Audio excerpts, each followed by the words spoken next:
Hey everyone, welcome to my channel. And आज के video में हम देखने वाले हैं चैप्टर नंबर 11 नए साम्राज्य और राज्य। गलती से यहाँ पे हमने 9 लिख दिया है, सॉरी।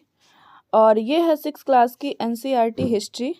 ठीक है, आप सभी से रिक्वेस्ट है कि वीडियो को लास्ट तक देखिएगा और अपने दोस्तों के साथ शेयर भी कीजिएगा, अपने स्टडी ग्रुप में शेयर कीजिएगा, सब्सक्राइब कर लीजिएगा और वीडियो को लाइक भी कीजिएगा। आपका लाइक सब्सक्राइब ही हमारा मोटिवेशन है। आप वीडियो को पूरा नहीं देखते हैं, इसलिए वीडियो पे नेगेटिव इम्पैक्ट पड़ता है जो आगे तक नहीं जा पाता।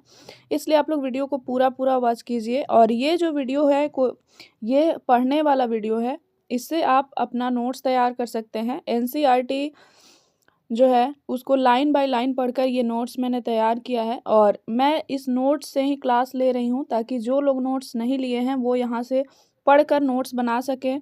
और जो लोग नोट्स ले चुके हैं, अगर उनको नोट्स में कोई डाउट है तो वो यहाँ से क्लियर कर सकें। ठीक है, नोट्स का रिवीजन भी आपका साथ में हो जाएगा। अगर नोट्स आप बनाएंगे एनसीईआरटी का अपने हैंड रिटन में, तो यहाँ से आपका रिवीजन भी हो जाएगा और आपका नोट्स भी तैयार हो जाएगा। आपको पेमेंट भी नहीं करना पड़ेगा। लेकिन अगर आप नोट्स मुझसे लेना चाहते हैं तो फिर आपको पेमेंट करके नोट्स लेना पड़ेगा। इसलिए आप यहाँ से पढ़िए और अपना नोट्स तैयार कीजिए। आज का जो हमारा चैप्टर है नए साम्राज्य और राज्य, इसमें हम पढ़ेंगे गुप्ता पीरियड के बारे में। ठीक है, और गुप्त वंश के बारे में यहाँ पे समुद्रगुप्त से शुरू किया गया है, जबकि गुप्त वंश के जो संस्थापक थे वो श्रीगुप्त थे। यहाँ पे ये दिया गया है कि गुप्त वंश राजा समुद्रगुप्त के बारे में अशोक स्तंभ इलाहाबाद पर खुदे एक अभिलेख से पता चलता है। हमने बताया था अशोक वाले चैप्टर में कि अशोक जो थे उन्होंने काफ़ी पिलर्स बनवाए थे, काफ़ी अभिलेख बनवाए थे और उस पर जो है अपना आदेश लिखवाते थे जो प्रजा के लिए होता था। ठीक है, तो उसी अभिलेख से पता चलता है समुद्रगुप्त के बारे में और ये इलाहाबाद में है। इसकी रचना हरिशेर समुद्रगुप्त के दरबारी कवि व मंत्री ने काव्य के रूप में की थी। ठीक है, अब समुद्रगुप्त की प्रशस्ति का मतलब होता है प्रशंसा। तो समुद्रगुप्त की जो प्रशस्ति है उसमें क्या क्या दिया गया है ये यहाँ पे बताया गया है। कवि ने समुद्रगुप्त को ईश्वर के समान बताया है।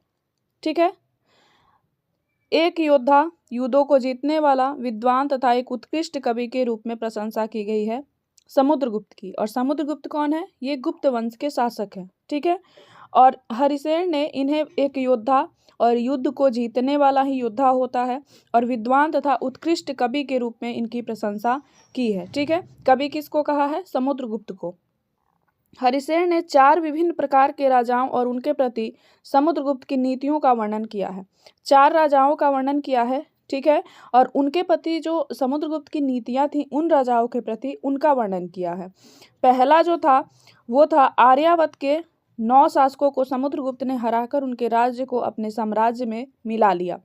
आर्यावर्त किसे कहते थे? उत्तरी भारत के क्षेत्रों को आर्यावर्त कहते थे। और आर्यावर्त के जो 9 शासक थे उनको समुद्रगुप्त ने हरा दिया युद्ध में और उनके राज्य को अपने साम्राज्य में मिला लिया। दूसरा थे दक्षिणापथ के 12 शासकों ने हार जाने पर समुद्रगुप्त के सामने समर्पण कर दिया था। समुद्रगुप्त ने उन्हें फिर से शासन करने की अनुमति दी थी। दक्षिणापथ के जिन भी क्षेत्रों को जहाँ पे 12 शासकों के साम्राज्य थे उनको समुद्रगुप्त ने जीता, लेकिन उनके कहने पे, उनके रिक्वेस्ट करने पे उनको वो राज्य लौटा दिया और उन्होंने कहा कि आप लोग यहाँ पे शासन कीजिए। तीसरा है असम। तटीय बंगाल, नेपाल, उत्तर पश्चिम के कई गढ़ या संघ समुद्रगुप्त के लिए उपहार लाते थे, उनकी आज्ञाओं का पालन करते तथा उनके दरबार में उपस्थित हुआ करते थे। ठीक है, तो असम जो है, असम राज्य आपने देखा होगा। तटीय बंगाल जो है, पश्चिम बंगाल का तटीय क्षेत्र जो है, नेपाल है और उत्तर पश्चिम के कई गढ़ या संघ थे जो समुद्रगुप्त के लिए उपहार लाते थे। ठीक है, प्रशस्ति में वर्णन है माँ कुमार देवी जो लिच्छवीगढ़ से हुआ करती थी। ठीक है, और पिता चंद्रगुप्त महाराजाधिराज गुप्त वंश के पहले शासक थे। ठीक है, प्रशस्ति में वर्णन है कुमार देवी का और ये लिच्छवीगढ़ से हुआ करती थी। ठीक है, और पिता के बारे में भी दिया गया है इस प्रशस्ति में, जिनको महाराजाधिराज की उपाधि मिली थी। और इस वंश में आप कई लोगों को देखेंगे महाराजाधिराज ऐसे करके उनकी उपाधियां दी गई है। चंद्रगुप्त द्वितीय ने पश्चिम भारत में सैन्य अभियान में अंतिम शक शासक को हराया। उनका दरबार विद्वानों से भरा था।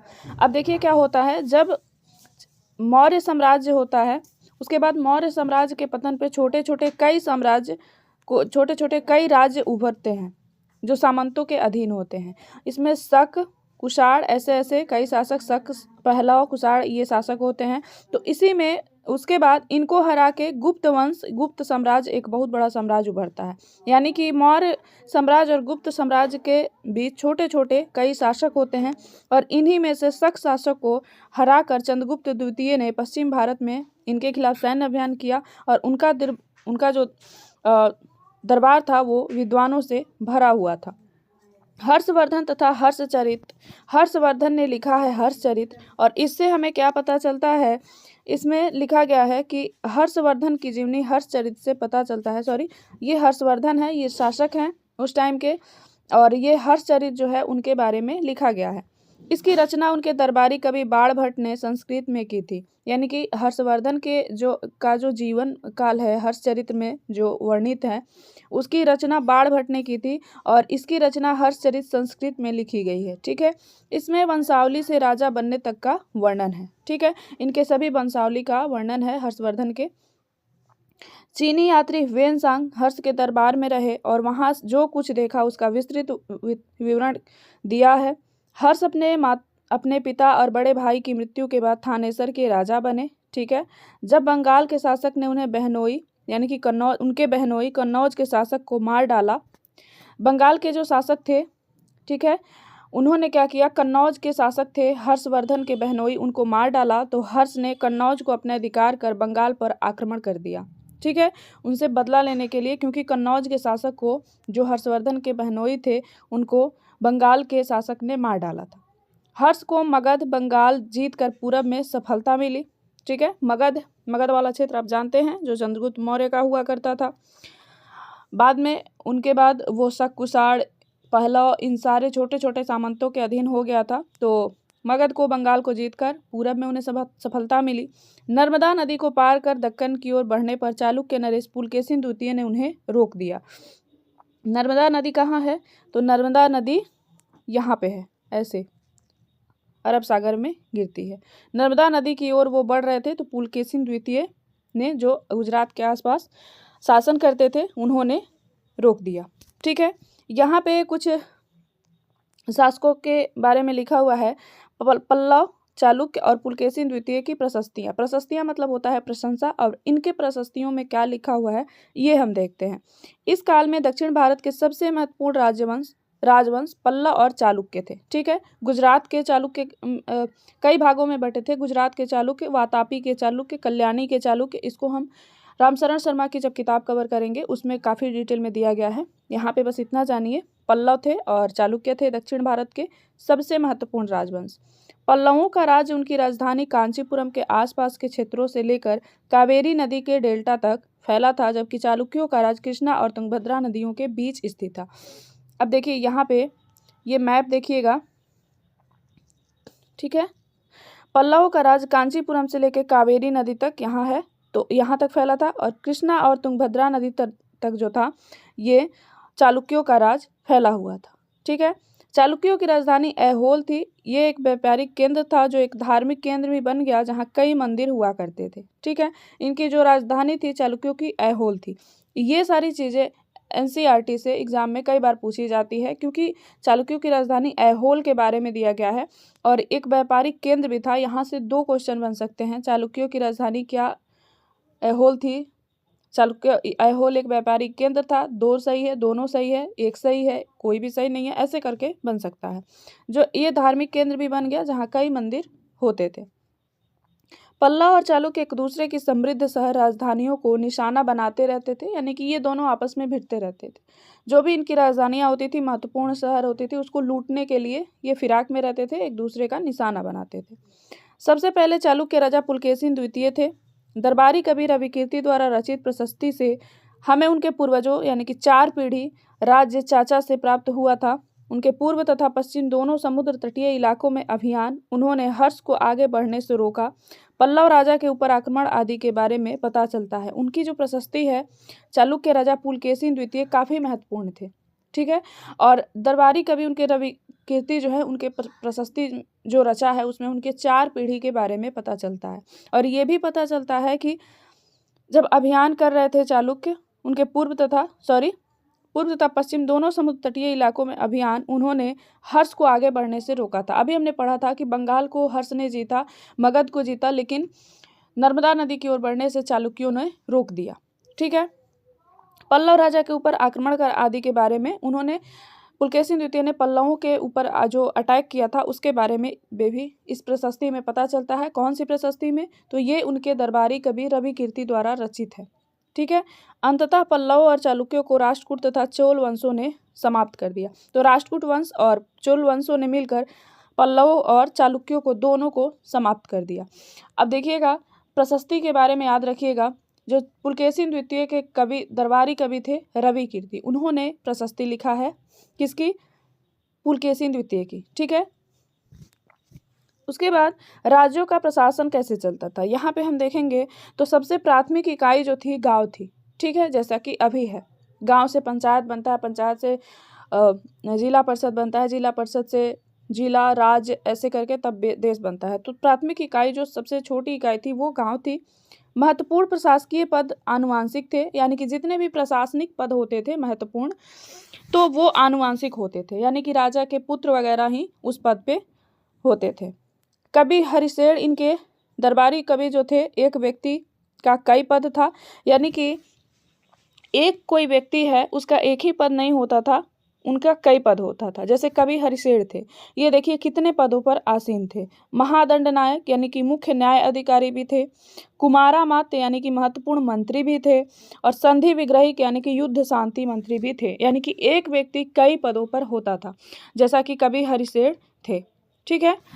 तो कवि हरिशेर के बारे में याद रखना है, ये सिर्फ दरबारी कवि नहीं थे, ये महादंड नायक भी थे जो मुख्य न्याय अधिकारी हुआ करते थे, कुमारा मात्य भी थे जो महत्वपूर्ण मंत्री हुआ करते थे, और संधि विग्रहिक होते भी थे जो युद्ध और शांति मंत्री होते थे, यानी कि युद्ध के दौरान शांति की स्थापना करना, उसमें जो है ये कार्य करते थे, ठीक है। अब एक यहाँ पे महत्वपूर्ण शब्द है नगर श्रेष्ठी। तो नगर श्रेष्ठी जो होते थे ये मुख्य बैंकर या शहरी व्यापारी होते थे। मुख्य बैंकर जहाँ से लोग लोन ऋण वगैरह लिया करते थे, और ये शहर के व्यापारी भी होते थे, ठीक है। ग्रामीण व्यापारी नहीं होते थे। श्रेणी में व्यापारियों का संघ होता था, लेकिन नगर श्रेष्ठी, नगर से याद रखिएगा शहरी क्षेत्र के ये व्यापारी होते थे। सार्थवाह किसे कहते थे? तो व्यापारियों के काफिले का जो नेता होता था। व्यापारी क्या करते थे पहले के कि वो काफिला बनाकर इधर से उधर जाते थे अपने सामान को बेचने, और उस काफिले का जो नेता होता था, जो सारा डील करता था, उसे सार्थवाह कहते थे। प्रथम कूलिक किसे कहते थे? तो मुख्य शिल्पकार जो होते थे उनको प्रथम कूलिक कहा जाता था, ठीक है। कायस्थों को लिपिकों का प्रधान कहा जाता था, ठीक है, और वहीं से ये जाति निकली। गुप्ता वंश जो है वो गोल्डन एज भी कहा जाता है, और वो उसमें बहुत सारी जातियां निकली, जातियों का काल भी वो कहा जाता है। नीतियां कुछ हद तक प्रभावशाली होती थी, ठीक है। एक नए प्रकार की सेना का गठन हुआ इसमें, और इसमें जो सेना थी जैसे हाथी, रथ, घुड़सवार और पैदल सिपाही होते थे। तो एक हाथी, एक रथ, एक घुड़सवार 3 और एक पैदल सिपाही 4 तरह की सेना होती थी। सेना नायक जो होते थे सामंत कहलाते थे, ठीक है। शासक के दुर्बल होते ही सामंत होने की कोशिश करते थे। इनका काम क्या था? कोई भी सामंत किसी भी साम्राज्य में आप देखेंगे जैसे ही सत्ता कमजोर पड़ने लगती है केंद्र में, तो सामंत वहां के अपने को राजा घोषित करने में लग जाते हैं। सेना नायक जरूरत पड़ने पर राजा की सैनिक सहायता, वेतन की जगह भूमिदान, ठीक है। जरूरत पड़ने पर राजा की सैन्य सहायता करते थे, और वेतन की जगह ये भूमि भी इनको मिलता था। दक्षिण के राज्यों में सभाएं, दक्षिण के जो राज्य थे उनमें सभाएं कैसी होती थी? तो ब्राह्मण भूस्वामियों का संगठन सभा थी, ठीक है। ये सभाएं उप समितियों के जरिए सिंचाई, खेतीबाड़ी के काम, सड़क निर्माण, स्थानीय मंदिरों की देखरेख आदि का काम करती थी। यानी कि काफ़ी अच्छे से प्रशासन चलता था, सभी छोटी मोटी चीज़ों पे ध्यान दिया जाता था। सिंचाई कैसे होगी, खेतीबाड़ी के काम कैसे होंगे, सड़क निर्माण कैसे होगा, और जो स्थानीय मंदिर यानी कि आसपास के जो मंदिर हैं छोटे बड़े, वो उनकी देख रेख कैसे होगी, इन सभाओं पर धनी तथा शक्तिशाली भूस्वामियों और व्यापारियों का नियंत्रण होता था। इन सभा पर इनका नियंत्रण इसलिए होता था क्योंकि इन्हीं के पैसों से, इन्हीं के दान से ये जो काम है ये हुआ करता था। सिंचाई, खेती बाड़ी का काम, सड़क निर्माण, मंदिरों की देख रेख, ये सारी चीज़ें यही दान देते थे, पैसे तो हुआ करता था, इसलिए इनका नियंत्रण होता था। गैर ब्राह्मण इलाकों में ऊर नामक ग्राम सभा होती थी।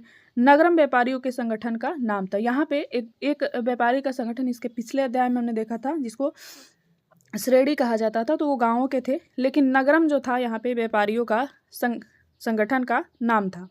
और गैर ब्राह्मण इलाकों में, यानी कि जो ब्राह्मण वाला इलाका नहीं था, जो गैर ब्राह्मण यानी कि वहाँ पे ब्राह्मण नहीं थे, उस इलाके में ग्राम सभा होती थी जिसका नाम था ऊर। ठीक है। आम लोग यहाँ पे क्या करते थे, तो कालिदास का नाटक अभिज्ञान शाकुंतलम, जिसमें दुष्यंत राजा और शकुंतला की प्रेम कहानी है। ठीक है। इसमें एक गरीब मछुआरे के साथ राज कर्मचारियों के दुर्व्यवहार के बारे में बताया गया है, यानी कि जो राज कर्मचारी होते थे आम लोगों के साथ दुर्व्यवहार भी करते थे, इस अभिज्ञान शाकुंतलम में बताया।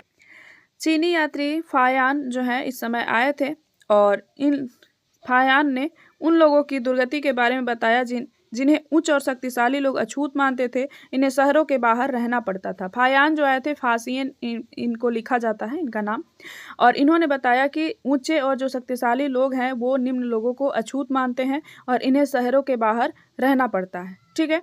कुछ महत्वपूर्ण तिथियां हैं, जैसे गुप्त वंश की शुरुआत 1700 वर्ष पूर्व हुई थी और हर्षवर्धन का शासन 1400 वर्ष पूर्व हुआ था। अब लास्ट चैप्टर जो बचा है 12 इमारतें, चित्रता, किताबें, इसको हम कल के वीडियो में कवर करेंगे। तो आज के वीडियो में बस इतना ही। धन्यवाद।